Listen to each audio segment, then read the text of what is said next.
ওনারা এখন cyber attack শুরু করেছে। প্রযুক্তি দিয়ে সাইবার অ্যাটাক করে আমাদের প্রিয় নেতা আমিরের জামাত যে কথা কোনদিন বলেননি, সারা জীবনের রাজনীতি, তার নেক মানুষের যে চরিত্র, যে কথা তখনও তিনি বলতে পারেন নাই, দেশের মানুষ যা জানে, সাইবার অ্যাটাক করে বঙ্গভবনের একজন প্রোগ্রামার, অ্যাসিস্ট্যান্ট প্রোগ্রামারকে দিয়ে ইন্ডিয়ান অরিজিনেটেড একটা ভাইরাস দিয়ে আমাদের আমিরের জামাতের টুইটার অ্যাকাউন্টকে হ্যাক করে মিথ্যা তথ্য দিয়ে সেই দিনেই ছাত্র দলকে ঢাকা বিশ্ববিদ্যালয়ের টিএসসিতে যখনই হ্যাক হয়েছে তখনই ছাত্র দল কর্মসূচি ঘোষণা করেছে। আমরা মনে করি বিএনপি বঙ্গভবন ইন্ডিয়ার সাথে প্যাকেজ প্রদান করে জামাত ইসলামের ইমেজ ধ্বংস করার সাইবার অ্যাটাক শুরু হয়েছে।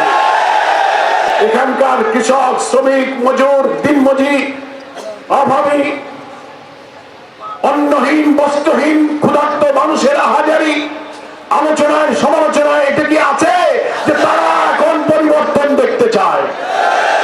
আমরাও সেই পরিবর্তন চাই। কি বলেন? সেই পরিবর্তন মানে কি? পরিবর্তন মানে হলো স্বাধীনতার 54 বছর ধরে যারা দেশ শাসন করেছেন তাদেরকে লাল কার্ড দেখাতে হবে। যারা এই স্বাধীনতার পরে 54-55 বছর দেশ শাসন করেছিল, তোমরা আর নয়, তোমাদেরকে বাদ দিয়ে নতুন সমাজ, মানবিক সমাজ, নতুন শাসক যারা একটি নতুন বাংলাদেশ উপহার দেবে, আমরা তাদেরকে ক্ষমতায় দেখতে চাই। বিএনপি এখন বলে আমরা সব করে দেবো, ফ্যামিলি কার্ড, কৃষক কার্ড, ভুয়া কথা বলার জন্য একটু থামেন, শোনেন, ভুয়ার তো একটা লিমিট আছে। মিথ্যা এবং গুজব বানাইতে গেলে মিথ্যার মতো ভুল হয়। মানুষ হলো দেশে 18 কোটি, বলে আমরা 50 কোটি কার্ড দেব। আর মানুষ জানছে, আপনারাই একবার ক্ষমতায় আসার আগে বলেছেন বেকার ভাতা দেবেন, কৃষকদের বিনামূল্যে সার দেবেন, অনেক ওয়াদা করেছিলেন, সব ব্যর্থ প্রমাণিত হয়েছে। এ হলো শেখ হাসিনার 10 টাকা সে চাউলের মতো।